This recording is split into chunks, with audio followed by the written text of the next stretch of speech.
हा नको इकडे कुलदीप वरधर वर धरा वर धरा वर धरा. पहिली प्रतिक्रिया एवढीच आहे. कुलदीप वरधर अर्थी बहुमत असून अजूनही फोडाफोडीचं राजकारण भाजपला करावं लागतं. याचा अर्थ सरकार स्थिर नाही आहे म्हणून इतर पक्षांनी लोकांची फोडाफोड करून त्या ठिकाणी अन्य पक्षांना वाव देण्याचं काम जे सुरू आहे त्याचा अर्थच आहे की भाजपचं विद्यमान सरकार हे म्हणावं तसं स्टेबल नाही आहे, स्थिर नाही आहे. आणि म्हणून ही फोडाफोडीची जी प्रक्रिया आहे ती महाराष्ट्रात जी शिंदेपासून सुरू झाली आहे ती अद्यापही पुढे सुरू आहे आणि यातून सरकार वाचवण्याचा प्रयत्न आहे. 16 आमदारांचे अपात्र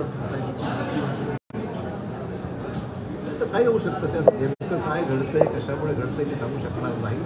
पण तुम्हाला एवढंच सांगायचं की महाविकास आघाडी म्हणून आम्ही आमचं काम करत राहू. काँग्रेस आणि उद्धव ठाकरे नेतृत्व असलेली शिवसेना एकत्र येऊन महाविकास आघाडी कायम राहील. मुद्दा राहिला पवार साहेबांच्या उर्वरित आमदारांचा तो निर्णय त्यांनी घ्यावा, त्यांना काय औषध वाटतं.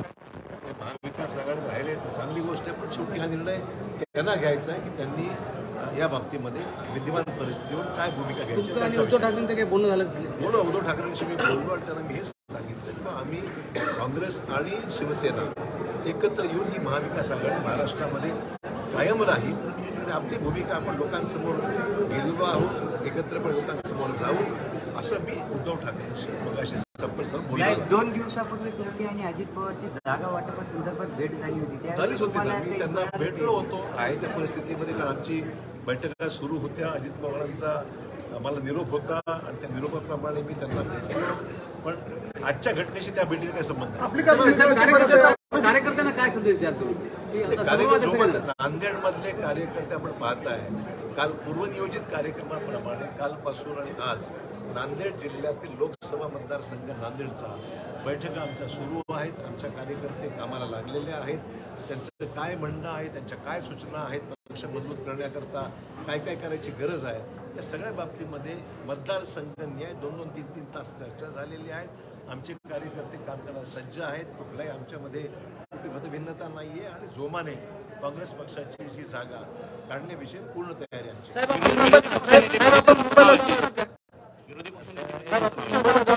हा निर्णय कुठलाही एकत्र तिन्ही पक्ष जे आहेत आमचे आता पवार साहेबांचे जेवढे आमदार आहेत ते असो किंवा या ठिकाणी शिवसेना असो किंवा काँग्रेस असो असा विषय हा निर्णय तिन्ही पक्षांनी मिळून घ्यावा लागतो. सर हिंदी हिंदी हिंदी हिंदी लावूनच ठेवा सर.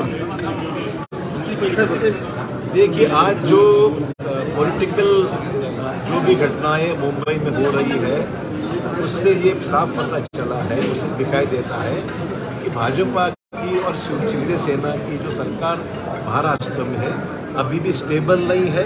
इसीलिए उनको अन्य पार्टी के लोगों को लेना पड़ रहा है. शिंदे सरकार में आए हुए जो लोग हैं उनकी कोर्टों में चल रही है मामले के ऊपर ये भी इशू हो सकता है. उससे भी ज़्यादा इतनी मेजॉरिटी होने के बाद में भी अन्य पार्टियों से लोग लेने की नौबत आती है. इसका मतलब स्पष्ट है कि मौजूदा सरकार स्थिर नहीं है, स्टेबल नहीं है, पॉलिटिकली इनस्टेबल है.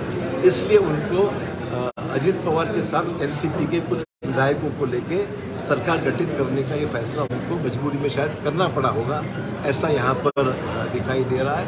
जहाँ तक सवाल कांग्रेस का, आप तो देख रहे हैं कि नांदेड़ में जैसे पहले ही हमारी मीटिंग तय थी, 2 दिनों से हमारी नांदेड़ लोकसभा के बारे में मीटिंग चल रही है. कार्यकर्ता बड़े उत्साह के साथ काम करने के लिए तैयार है. मैंने खुद उद्धव ठाकरे जी से आज यहीं से बात जब पता चला मैंने बात की और उन्हें आश्वासित किया कि हम कांग्रेस और शिवसेना उद्धव ठाकरे जी की मिलके ज़रूर महाविकास आघाड़ी को आगे बढ़ाकर अपना काम जारी रखेंगे.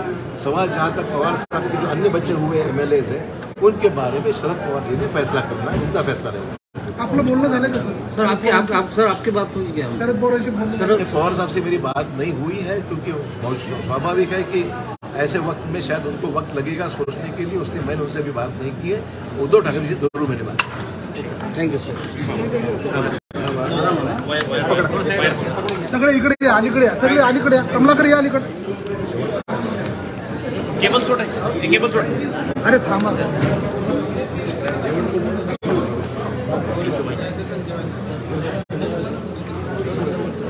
Thank you.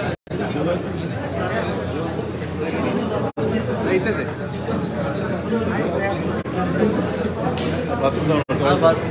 बाकी बसवा